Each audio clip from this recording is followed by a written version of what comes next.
Hello everyone. आज हम फिर एक सीडीपी का नया टॉपिक करेंगे और ये हमारा टॉपिक जो है वो मेमोरी जो है ना, जिसकी हम पहले 2 वीडियोस कर चुके, उसका थर्ड पार्ट है। ये थर्ड पार्ट है फॉरगेटिंग यानी विस्मरण। अब देखिए, विस्मरण यानी कि चीजों को भूल जाना। आखिरकार हम चीजों को क्यों भूलते हैं, भूलना क्या होता है, वो सब हम इस वीडियो में करेंगे। तो फॉरगेटिंग जो होती है वो एक तरीके का टेम्पररी या मान लीजिए कुछ काम टाइम के लिए या फिर एक लॉन्ग टर्म लॉस है, यानी कि आप परमानेंट किसी चीज को भूल गए हैं। उसका मतलब ये है कि आप जो है वो रिप्रोड्यूस नहीं कर पा रहे हैं, यानी आपसे कुछ पूछा जाए तो आपने जो चीजें पहले याद की थी उनको आप नहीं बता पा रहे हैं, उनको आप नहीं रिकॉल कर पा रहे हैं, उनको आप नहीं रिप्रोड्यूस यानी कि आप दूसरे के कहने पे पेश कर पा रहे हैं, यानी अपने दिमाग से निकाल के उन बातों को आप नहीं बता पा रहे हैं कि क्या थी। या तो आप उस बातों को परमानेंटली भूल गए हैं या फिर टेम्पररी आपको याद नहीं आ रही उस टाइम पीरियड में। ठीक है, तो ये कहलाता है आपका विस्मरण। अब देखिए, अब हम करेंगे क्लासिफिकेशन टाइप्स ऑफ फॉरगेटिंग यानी कि विस्मरण के प्रकारों की। पहली है हमारी नेचुरल या फिर पैसिव फॉरगेटिंग। देखिए, समय के साथ साथ हम चीज़ों को भूलते चले जाते हैं, तो कुछ चीज़ें हम जो है वो नेचुरली टाइम के साथ साथ वो ऐसे भूल पड़ती चली जाती है, तो वो कहलाती है आपकी नेचुरल फॉरगेटिंग। अननेचुरल या फिर मॉर्बिड या फिर एक्टिव फॉरगेटिंग होती है। इसके बारे में देखिए, जो फ्रॉइड ने टर्म दी थी ना, रिप्रेशन, यानी कि हम जो है डेलिबरेटली अपने अनकॉन्शियस में जिन बातों से हमें परेशानी होती है या दुख होता है या जो पीड़ा होती है ना, वो हमारे अनकॉन्शियस में अचेतन मन में जाके दब जाती है और आप उन्हें भूल जाते हैं। तो ये होती है हमारी अननेचुरल या फिर मॉर्बिड या फिर एक्टिव फॉरगेटिंग। अब देखिए, फॉरगेटिंग हमारी कई तरीके की और होती है। सेकंड क्लासिफिकेशन के तहत आप जनरल फॉरगेटिंग यानी कि जनरल विस्मरण, आपने कोई चीज सीखी थी, ठीक है, आप प्रीवियस लर्निंग थी आपकी और आप उसको पूरा ही भूल गए। जैसे कि मान लीजिए आपने सिलाई की मशीन चलानी सीखी, ठीक है, और आप उसको पूरा ही सिलाई मशीन भूल ही गए कि उसको कैसे काम करती है, क्या करती है, अब आपको कुछ भी याद नहीं है। और बी होती है हमारी स्पेसिफिक। मान लीजिए आपने सिलाई की मशीन सीखी, ठीक है, मगर उसके कुछ चीज को आप भूल गए कि कैसे कोऑर्डिनेशन करना था और कुछ कुछ आपको याद है, तो वो जो कुछ भूले हैं ना, वो स्पेसिफिक पार्ट्स, तो वो कहलाएगी आपकी स्पेसिफिक फॉरगेटिंग। अब एक और क्लासिफिकेशन है तीसरी, जिसमें आती है हमारी फिजिकल और ऑर्गेनिक फॉरगेटिंग। देखिए, फिजिकल और ऑर्गेनिक फॉरगेटिंग होती है जैसे कि आप फिजिकली आप ज्यादा शराब पीने लग गए, उम्र के साथ बुढ़ापा आ रहा है, या फिर आप जो है बीमारी के कारण या एक्सीडेंट के कारण या फिर तो ये सब जिनके कारण फॉरगेटिंग होती है ना फिजिकल लेवल पे, वो कहलाती है आपकी फिजिकल और ऑर्गेनिक फॉरगेटिंग। अब साइकोलॉजिकल है, जहां जब आप जो है स्ट्रेस के कारण या फिर आप तनाव के कारण, टेंशन के कारण, या फिर आप एंजाइटी के कारण, या फिर आप रिप्रेशन के कारण, या फिर एक ऐसी सिचुएशन जिससे तनाव उत्पन्न होता है उसके कारण जो फॉरगेटिंग होती है ना, जैसे कि पेपर एग्जाम देने जाते हैं तो कईयों को काफी उससे तनाव हो जाता है और जिसके कारण वो पेपर में कहते हैं कि मैं तो सब भूल ही गया, मुझे याद ही नहीं आया। तो वो कौन सी फॉरगेटिंग होगी, उस टाइम पे जो फॉरगेटिंग हो रही है ना, वो हो रही है साइकोलॉजिकल फॉरगेटिंग। अब हमारा एबिन गॉस जो थे ना, उन्होंने काफी एक्सपेरिमेंट किए फॉरगेटिंग को लेकर।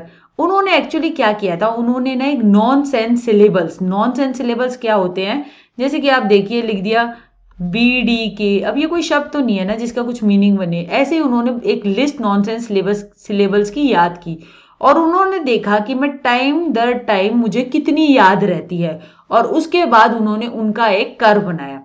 अब देखिए, उन्होंने याद किया जिस दिन, उससे अगले दिन यानी एक दिन के भीतर ही देखिए उन्होंने 20 मिनट के अंदर उनका ग्राफ कितना कम, मतलब इतना वो भूल चुके थे, ठीक है। फिर वो 1 घंटे में इतना भूल गए, मतलब अब उनको चीज का लगभग आप मान लीजिए यहाँ पे 40% याद है।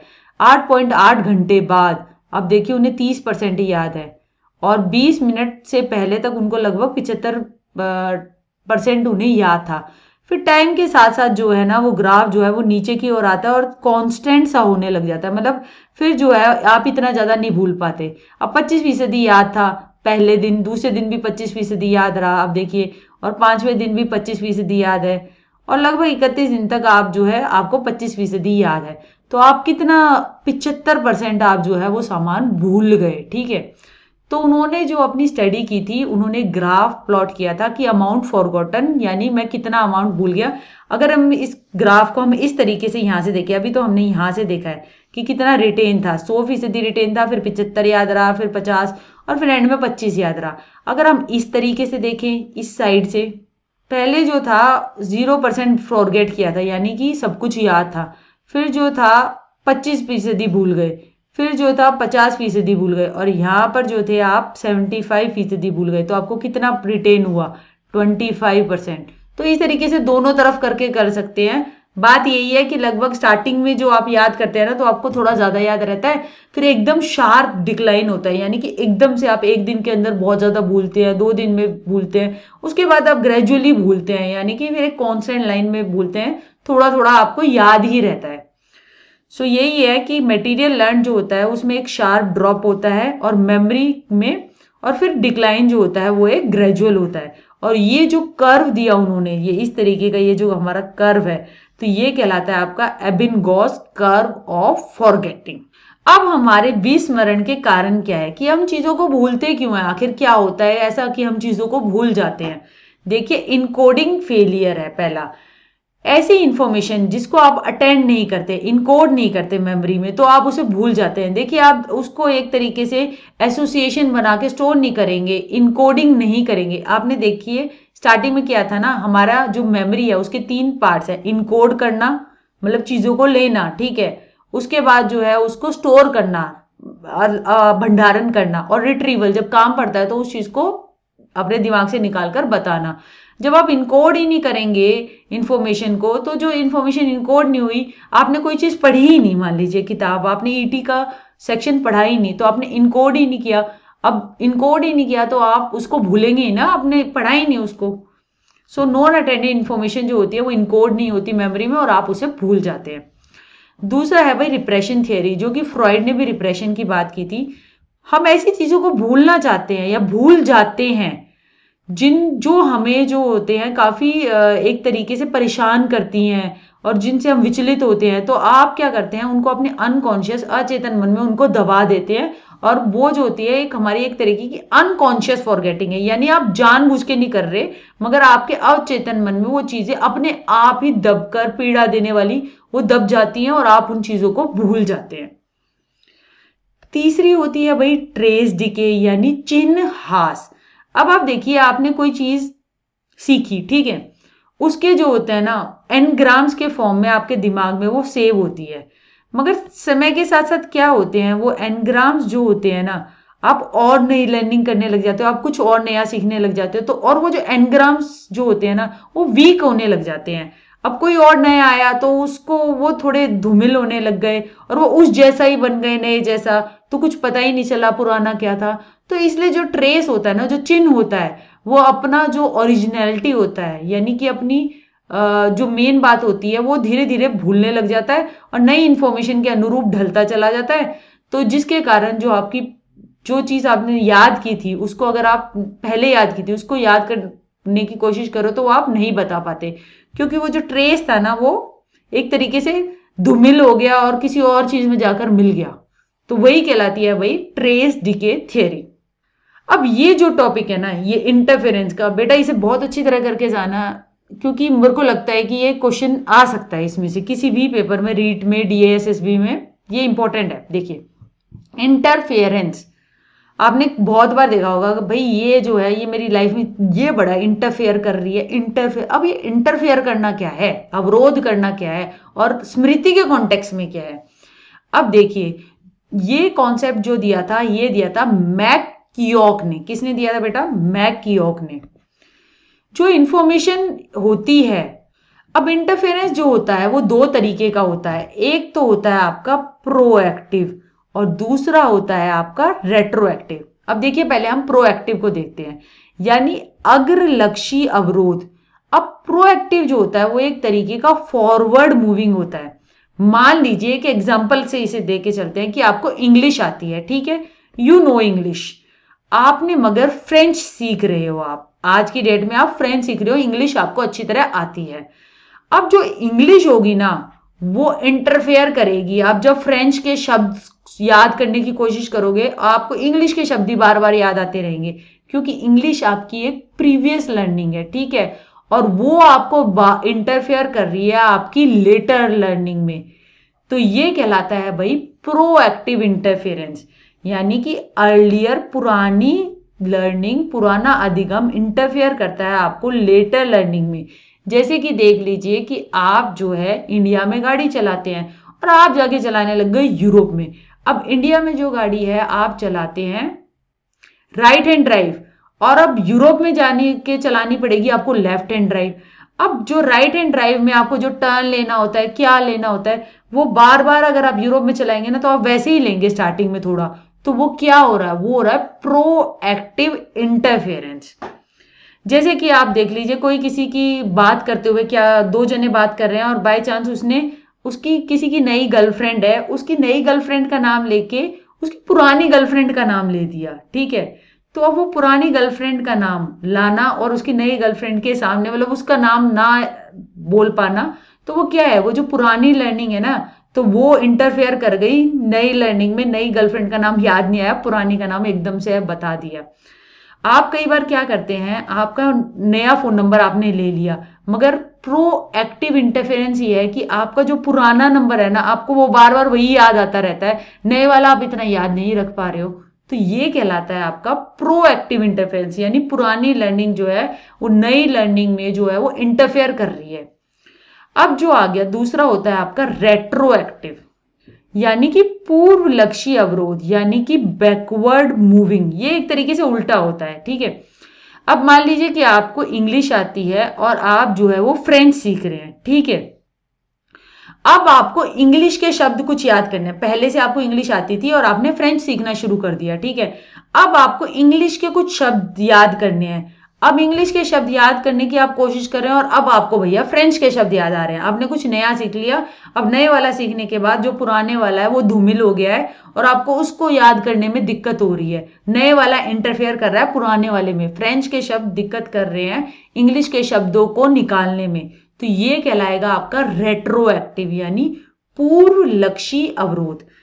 अब देखिए, जैसे कि आपने अब सर्बिया में गाड़ियां चलाना सीख लिया, यूरोप में आप चलाने लगे, आराम से आप लेफ्ट चलाने लगे। अब आपको जो है इंडिया जाके दोबारा चलानी है। पहले इंडिया गए, इंडिया थे, अच्छी तरह राइट चलाते थे, आके सर्बिया चलाने लग गए तो प्रोएक्टिव आ गया, मतलब जो इंडिया की ड्राइविंग थी उसने बड़ा तंग किया यूरोप में गाड़ी चलाने में। अब यूरोप के सीख ली अच्छी तरह, अब आप इंडिया दोबारा चले गए, ठीक है। तो अब वहां जाके आपको दोबारा जो है आप पुरानी लर्निंग याद करने की कोशिश करो कि राइट हैंड में कैसे चलाता था, क्या करता था, तो उसको याद करना और वो याद ना आ पाना, तो वो कहलाता है आपका रेट्रोएक्टिव इंटरफेरेंस। जैसे कि आप एंड्रॉयड चलाते थे, ठीक है, उसके बाद आप आईफोन पे शिफ्ट कर गए, अब आप दोबारा एंड्रॉयड पे चलाएंगे ना, तो आप क्या करेंगे, जो आईफोन के जितने भी फीचर्स होंगे ना, कहाँ से आपका वॉल्यूम का बटन दबाना है वो राइट साइड में होता है और एंड्रॉयड में लेफ्ट में होता है, तो आप जो है वो घुचल मुचल करेंगे, आप आईफोन की तरह कोशिश करेंगे एंड्रॉयड को कई दिन चलाने की, क्योंकि आपकी जो नई लर्निंग है वो आपको पुरानी लर्निंग, पहले आप एंड्रॉयड चलाते थे कोई दिक्कत नहीं आती थी, मगर अब आपने आईफोन चलाना सीख लिया और अब आप दोबारा एंड्रॉयड पे शिफ्ट हो रहे हो, तो आईफोन जो चलाना सीखा वो जो है नई लर्निंग वो तंग कर रही है पुरानी लर्निंग को याद आने में, ठीक है। Later learning coming in the way of earlier learning, तो ये कहलाता है आपका रेट्रोएक्टिव इंटरफेरेंस।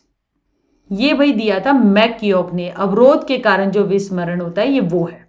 अब हमारी फॉरगेटिंग एक और तरीके से होती है, वो होती है रिट्रीवल फेलियर, यानी पुनरुद्धार, असफलता के कारण विस्मरण।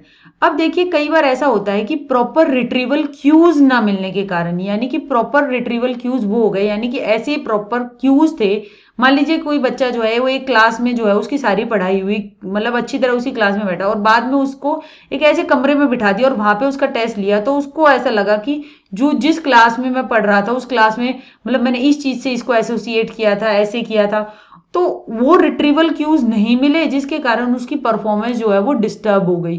तो रिट्रीवल, प्रॉपर रिट्रीवल क्यूज के ना मिलने के कारण जो आप जो है फॉरगेट कर जाते हो, तो वो एक टेम्पररी फिनोमेना है, परमानेंट नहीं है। अगर वो आपको ऐसे क्यूज और यानी कि हिंट मिल जाएगी तो आप क्या पता आपको फिर चीजें याद आ जाए। तो रिट्रीवल क्यूज के एब्सेंस में उन की मदद, हिंट के एब्सेंस में आप जो है जो भूल जाते हैं, तो वो कहलाता है पुनरुद्धार असफलता के कारण विस्मरण। अब हम करेंगे छठा। छठा जो है भाई वो है आपका consolidation theory and retrograde amnesia. अब रेट्रोग्रेड एमनीसिया वही है जो हिंदी फिल्मों में होता है, यानी कि आप याददाश्त चली जाती है, एक्सीडेंट वगैरह हुआ, आपकी जो पिछली जितनी बातें थी ना आप उनको भूल गए, तो वो है भाई रेट्रोग्रेड एमनीसिया, जिसके कारण जो है फॉरगेटिंग हो जाती है। एक एंटीरियोग्रेड भी होता है, उसके अंदर ये होता है कि आपका एक्सीडेंट या फिर एक पॉइंट के बाद एक केस था बहुत ही फेमस, जो मैंने एमनीसिया की वीडियो में भी डिस्कस किया अच्छी तरह। तो उसमें क्या था, उस बंदे का एक्सीडेंट हुआ, उसके बाद जो उसकी आगे की जितनी लर्निंग होती है ना, यानी आगे का वो जितना कुछ भी चीजें होती है वो उन चीजों को बिल्कुल भी याद नहीं कर पाया था, क्योंकि दिमाग के एक पोर्शन में वो डैमेज हो गया था, जहां पे मेमोरी स्टोर होती है, मेनली हिप्पोकैम्पस एरिया होता है वो।